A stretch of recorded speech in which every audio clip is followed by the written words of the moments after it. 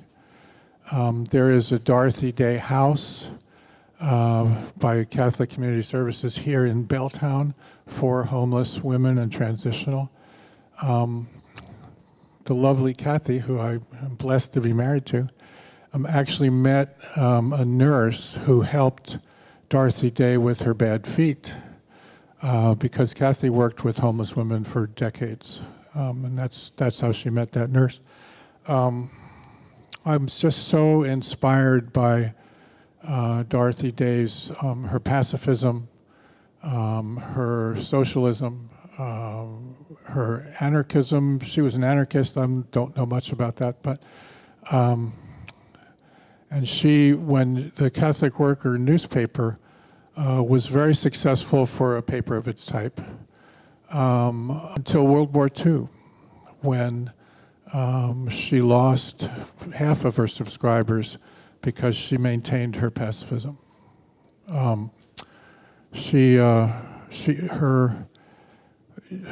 So she's got these houses of hospitality all over the world for homeless people. She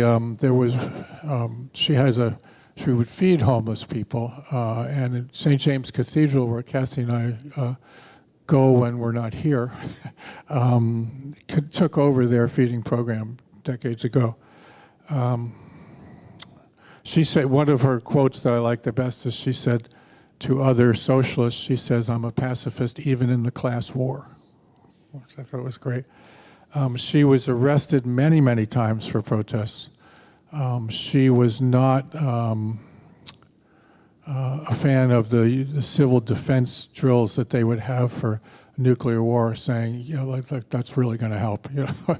So she was arrested for that. She was arrested anti-war. She was arrested protesting with Cesar Chavez. She is being considered for sainthood in the Catholic Church. And one time she said, I think before that came about, people were talking about her as a saint, and she said, "Don't call me that. Don't dismiss me that easily." An interviewer one time asked her, "Well, you know, you feed homeless people, hungry people, but for everyone you feed, there are so many who you can't feed." And she said, "It's just my job to plant the seeds. It's God's job to make it grow." And there is a movie about her. Martin Sheen plays her partner at the Catholic Worker Movement. I can't remember who plays her. It's called Entertaining Angels, and you can stream it via Amazon if you want to. So that's that. Thank you so much, Brother Max. And my God, let's be open to receiving these beautiful blessings from Dorothy Day. So now I'm told we also have permission from the other side to have Sally Jo become unglued, because she will honor the ancestors and the first peoples and divine feminine. Right. Thank you, Jamal. We always take time in our service to acknowledge the fact that we are on unceded territory that has been stewarded and belonged to the Native American people who lived here many, many millennia before the white people came. And we honor the fact that we live here, and because they took care of it, we still have it. And we're still they're with us now, and we depend on them to help us to preserve it, to preserve the life here, the salmon, the trees, all the things that we love about this area. If we don't learn to preserve it the way they did for so many millennia, it won't be here for the coming generations, and that's something we need to keep in mind. And we're lucky to still have their presence to help us to steward the land more responsibly. And we honor the Coast Salish people, all the many tribes who lived here and who still live here. We also make an offering to the Divine Feminine every Sunday, and we have our little altar there, and we like to remind ourselves and each other that divinity is without gender, of course. Divinity is all-encompassing, all around us, always present,